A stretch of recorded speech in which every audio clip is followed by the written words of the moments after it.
Passing a group of teenage girls skipping rope, she took her favorite place in the schoolyard next to a brick wall warmed by the afternoon sun. Her experienced eyes scanned the large yard for the occasional dispute or other potential problem. Finding none, she concentrated her attention on the solitary 13-year-old daydreaming on the other side of the schoolyard. Bettina seemed content enough as she leaned against the iron fence, though she would occasionally gaze at the clusters of girls nearby. After 6 weeks at St. Bernadette's, the girl still hadn't made any friends.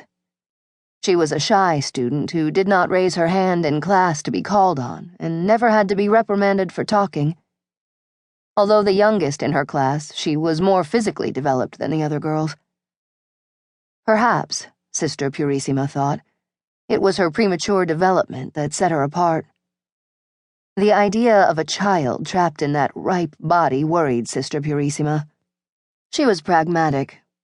It was a far easier task for the devil to enlist weak, immoral men to corrupt pretty girls than their plainer sisters.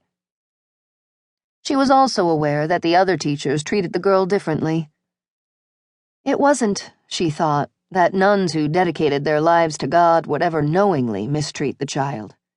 But she had overheard 3 of her fellow sisters discussing Bettina.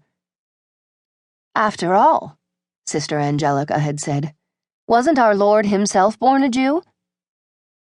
But Sister Angelica had also suggested that Bettina's eyes seemed to conceal something sinful, wicked, and the others quickly agreed. Too quickly, it seemed to Sister Purissima. She liked the child. Bettina was a good student who turned in her work on time, with lovely penmanship, not like most students who came to them from the public schools. Sister Purissima recalled the day she met Bettina Berenson. It was the 3rd day of school. Formal admissions had been completed months earlier. Her afternoon tea had been interrupted when the lay administrator requested she speak to a woman waiting in Mother Superior's office. Normally, teachers were not called upon to handle these things, but Mother was meeting with the Monsignor that day, and because of her age and seniority, she was next in line. Mrs. Berenson had insisted it was an emergency.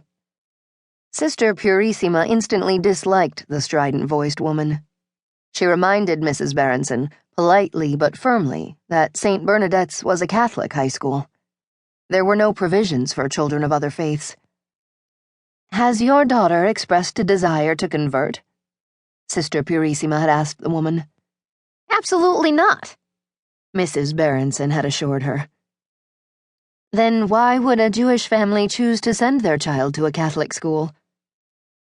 "We own a bar," Mrs. Berenson had explained. "Customers pay too much attention to her, and they give her money to run errands.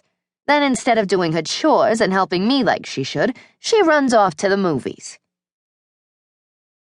Mrs. Berenson had also implied that Catholic schools beat children into submission, as if she or the other good sisters would strike a child. Over her many years as a teacher, she had spoken with scores of demanding parents, but Mrs. Berenson sorely tested her patience. In the end, it was not anything the abrasive woman had said that convinced Sister Purissima to make an exception. It was Bettina herself, and the book she held in her hand. "What are you reading, Bettina?" Sister Purissima had asked. "Vanity Fair by Thackeray," she answered softly in that unlikely, throaty voice.